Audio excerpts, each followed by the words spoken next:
থেকে আমি আমার বাপের বাড়িতে চলে যাচ্ছি, সেখানেই থাকবো। রাহাত, প্রিয়া, ওর বাবা মা কেউ আমাকে আটকালো না। আমি আমার ব্যাগ নিয়ে সোজা বাপের বাড়িতে চলে আসলাম। আসার সময় শুনতে পেলাম প্রিয়ার মা হেসে হেসে বলছে, আরে রাহাত বাবা, আজকে তোমার জন্য ইলিশ মাছ রান্না করব। কেউ আমাকে একটা বার আটকালোও না। আমি তখন আমার বাপের বাড়িতে চলে এসেছি। এসে দেখলাম মা বাবা তৈরি হচ্ছে, তারা আমার মামা বাড়িতে যাবে। আমার মামার অবস্থা ভালো না, স্ট্রোক করেছে। মা তখন বলল, তুই এই সময়? আমি তখন মা বাবাকে সবকিছু খুলে বলতে পারলাম না। প্রিয়ার বিয়েতে এসেছিলাম, তাই ভাবলাম তোমাদের সাথে একটু দেখা করে যাই। তখন আমার মা বাবা আমাকে বলল, তা জামাই বাবাজি কোথায়? আমি তখন বললাম, ও তোর ব্যবসার কাজে চলে গেছে। এরপর বাবা মা আমাকে একটা গাড়িতে উঠিয়ে দিলেন। চলে আসলাম শ্বশুর বাড়িতে। ওইদিকে বাবা মা মামা বাড়িতে চলে গেছে। শাশুড়ি মা গেট খুলেই দেখলেন আমি দাঁড়িয়ে আছি ব্যাগ হাতে। তখন তিনি বললেন, রাহাত কোথায়? আমি আর কিছুই বলতে পারলাম না, সোজা হাউমাউ করে কাঁদতে শুরু করলাম শাশুড়ি মাকে জড়িয়ে ধরে। এরপর শাশুড়ি মা আমাকে বোঝালো এবং বলল, কি হয়েছে সবকিছু খুলে বলো আমাকে। রাহাত কোথায়? আমি তখন বললাম, রাহাত ওই বাড়িতেই আছে। এরপর আমি আমার শাশুড়ি মাকে সবকিছু খুলে বলি। সব শুনে আমার শাশুড়ি মা প্রচন্ড রেগে যায় তার ছেলের ওপর। সাথে সাথে রাহাতকে কল করে।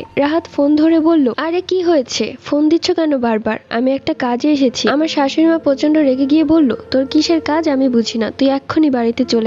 রাহাত বলল, এখন আমি আসতে পারবো না, আমার আসতে কমপক্ষে 4 দিন লাগবে। এরপর ফোন কেটে দিল। শাশুড়ি মা কয়েকবার ফোন করলো কিন্তু ধরলো না। সারাদিন মনটা খারাপ ছিল আমার, খাওয়া দাওয়া সব বন্ধ করে দিয়েছি। রাহাতকে আমি আর ফোন দিচ্ছি না, কেন ওকে ফোন দিলেও ফোন ধরবে না। ও আর আমার নেই, একদম চেঞ্জ হয়ে গেছে। একটা মানুষ কি করে এতটা পরিবর্তন হয়ে গেল আমি জানি না। অথচ কিছুদিন আগেও সেই মানুষটা আমাকে কত যত্নে ভালোবেসেছিল। রাতের বেলা আমার শ্বশুর আব্বা আসলেন। আমার শাশুড়ি মা তখন শ্বশুর আব্বাকে সবকিছু ভুলে বললেন। শ্বশুর আব্বাও তখন প্রচন্ড রেগে গেলেন আর বললেন, রাহাতকে আর এক মুহূর্ত ওই বাড়িতে থাকতে দেওয়া যাবে না। মনে হচ্ছে সুবর্ণার বান্ধবীর চরিত্র ভালো না, আমার ছেলেটাকে বশ করে ফেলবে। আমি কালই যাব ওদের বাড়িতে, আমার ছেলেটাকে নিয়ে আসবো সাথে করে। আমি একটু আশ্বাস পেলাম, যাক শ্বশুর শাশুড়ি অন্তত আমার পক্ষে আছে। পরদিন সকালবেলা আমার শ্বশুর জরুরি কাজে তার দোকানে চলে যায়। আমি তখন শাশুড়ি মাকে বারবার বলছিলাম, শ্বশুর আব্বা কি সেখানে গিয়েছে? তোমার আব্বার দরকারি একটা কাজ পড়ে গেছে, তাই সে দোকানে চলে গেছে। আমি তখন আবারও হতাশ হয়ে পড়লাম। দেখতে দেখতে কেটে গেল ঠিক 4 দিন। এরই মধ্যে শ্বশুর আব্বা সেখানে যেতে না পারলেও রাহাতকে কয়েকবার ফোন করেছে। রাহাত ওই টুকটাক কথা বলেই ফোন কেটে দিয়েছে